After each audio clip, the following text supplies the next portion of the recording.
oh Indonesia jauh dari Iran atau jauh dari Venezuela atau jauh dari Taiwan gitu, Indonesia aman. Jangan kita pikirnya tuh ramification gitu, mikirnya tuh efek secara sekunder atau bahkan tersier gitu loh. Anggaplah perang dunia 3 akan terjadi, pertanyaannya siapa yang akan berperang dan di mana teaternya, di mana perangnya akan terjadi gitu loh. Katakanlah Amerika dengan Rusia, berarti teaternya Eropa, aman jauh. Perang Amerika menyerbu Iran, oh itu lebih aman lagi. Misalnya Cina menyerbu Taiwan, kan supply semikonduktor 90% dunia. Supply semikonduktor itu diproduksi di Taiwan. You can imagine apa yang terjadi kalau Taiwan diambil alih secara paksa sama Cina. Industri ditutup, recovery segala macam. Berarti kita nggak bisa beli handphone murah. Ada koneksi WiFi, berarti ada chip-chip diproduksi di mana? Di Taiwan.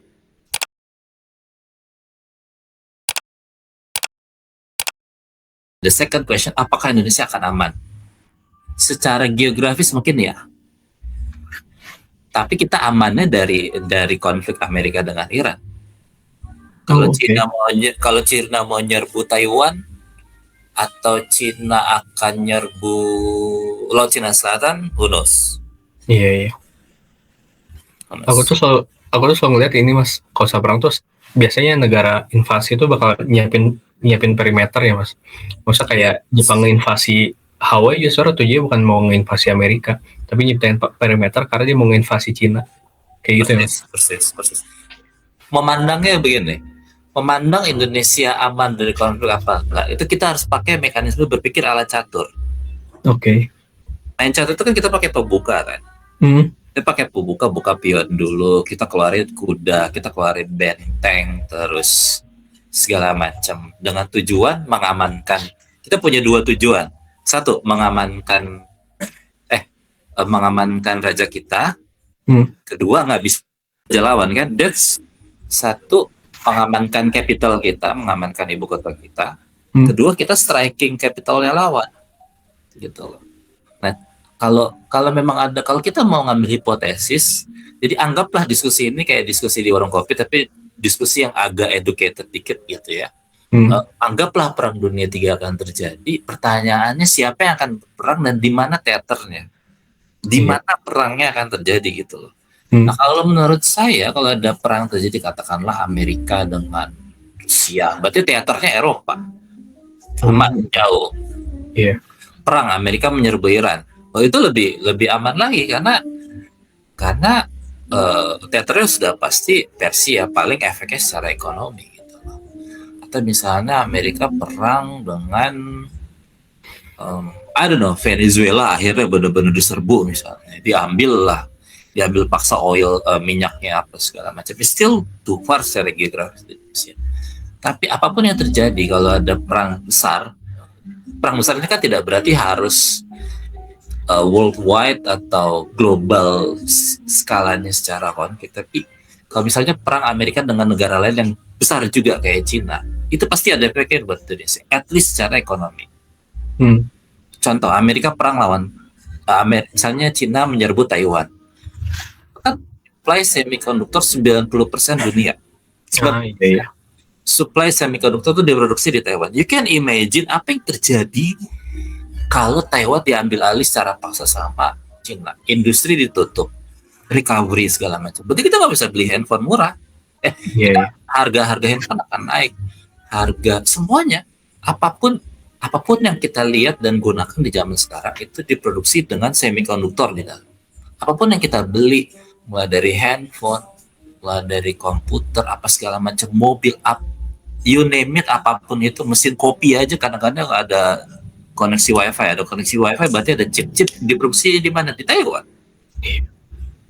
So mikirnya tuh bukan cuma kayak Indonesia jauh dari Iran atau jauh dari Venezuela atau jauh dari Taiwan gitu, Indonesia aman. Jangan kita pikirnya tuh ramification gitu, mikirnya tuh efek secara sekunder atau bahkan tersier gitu loh. Ya kayak perang dunia 2 di Eropa, perangnya di mana, terus kita yang di sini tiba-tiba kita Belanda disinggihkan sama Jepang, lalu kita memerdekakan diri. Jepang. Efek sekunder, memang Indonesia bukan theater of conflict, Tapi kemerdekaan kita, like it or not, diakselerasi oleh Perang Dunia II. So it's some kind of like grand game gitulah, kayak permainan game strategi, kayak game strategi kayak Total War gitu, tapi dalam skala strategis. Iya iya. Ini Mas kan di beberapa hari ke depan mungkin ya. Kalau aku lihat ini sih, lihat di Google dari tanggal 23 Februari ini ya bakal ada ronde dialog Jenewa itu. Maksudnya kira-kira itu bakal mengurangi eskalasi ini nggak sih, atau justru memperkeruh, Mas?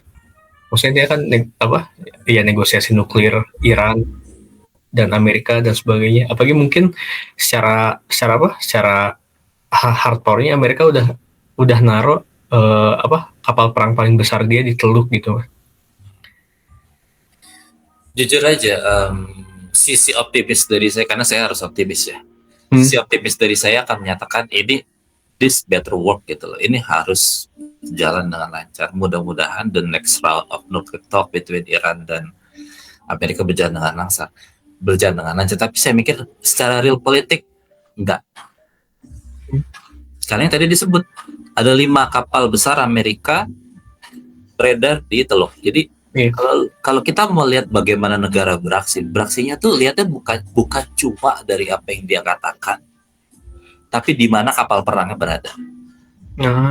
Oke.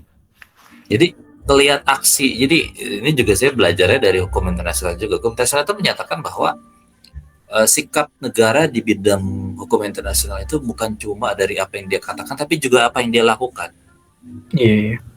Amerika boleh ngomong kita mencari peaceful resolution, kita mencari penyelesaian konflik yang damai, tapi kapal-kapalnya ngelilingin Iran. Gimana kita bisa menganggap itu yang dimaksud dengan damai? Kan enggak juga. Iya.